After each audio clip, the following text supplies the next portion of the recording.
Secretary Clinton, and I'm glad to see your health is improving.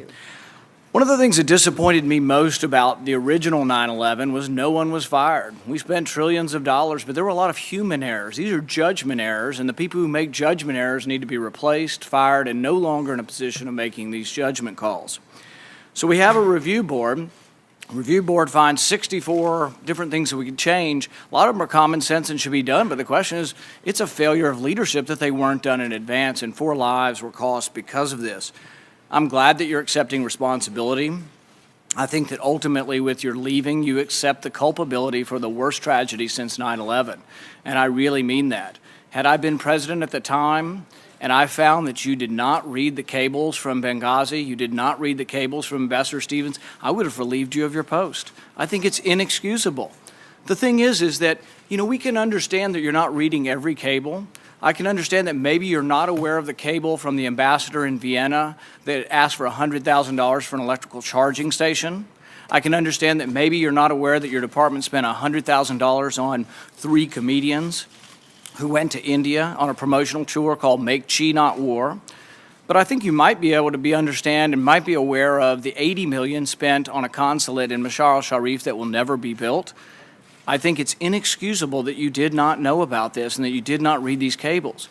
I would think by anybody's estimation, Libya has to have been one of the hottest of hot spots around the world.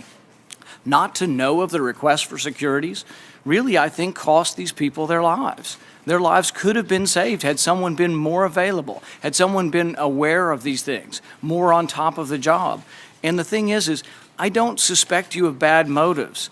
The review board said, well, these people weren't willfully negligent. I don't think you were willfully. I don't suspect your motives of wanting to serve your country, but it was a failure of leadership not to be involved. It was a failure of leadership not to know these things. And so I think it is good that you're accepting responsibility because no one else is. And there is a certain amount of culpability to the worst tragedy since 9/11, and I'm glad you're accepting this.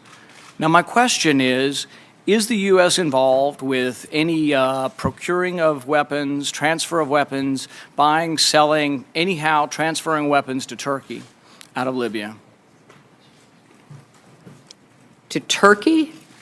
I will have to take that question for the record. Nobody's ever raised that with me. It's been in news reports that ships have been leaving from Libya and that they may have weapons. And what I'd like to know is the annex that was close by, were they involved with procuring, buying, selling, obtaining weapons? And were any of these weapons being transferred to other countries, any countries, Turkey included? Well, Senator, you'll have to direct that question to the agency that ran the annex. And I will see what information is available. And you're saying you don't know? I do not know. I don't have any information on that. And with respect to personnel, Senator, first, that's why we have independent people who review the situation, as we did with the Pickering and Mullen ARB, and all 4 individuals identified in the ARB have been removed from their job. Secondly, they've been placed on administrative leave while we step through the personnel process to determine the next steps.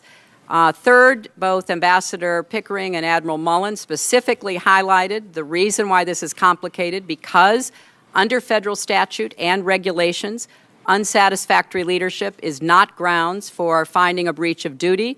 The ARB did not find these 4 individuals breached their duty. So I have submitted legislation to this committee, to the Congress, to fix this problem so future ARBs will not face the situation. But here's the problem. The review board has all these recommendations, but there's one thing they failed to address, and I think you've failed to address, and it sets us up for another tragedy like this. They should have never been sent in there without a military guard. This should have been an embassy like in Baghdad in a war zone, and it should have been under military guard, significant military guard, Defense Department command. I don't think the State Department's capable of being in the war zone and protecting these people. I still don't think that. I think another tragedy could happen. I think another tragedy could happen in another war zone around the world.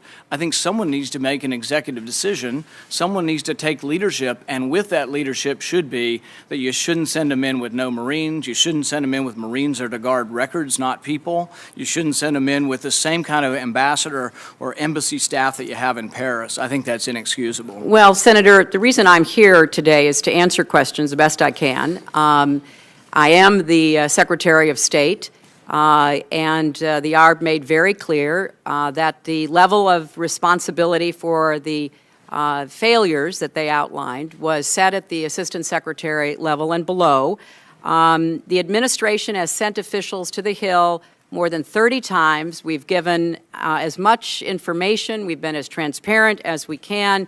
Obviously, we will continue to brief you and others to answer any and all questions that you have about going forward. The reason we put into effect an accountability review board is to take it out of the heat of politics and partisanship and accusations and to put it in the hands of people who have no stake in the outcome. The reason I said make it open, tell the world, is because I believe in transparency. I believe in taking responsibility, and I have done so. And I hope that we're going to be able to see a good working relationship between the State Department and the committee going forward.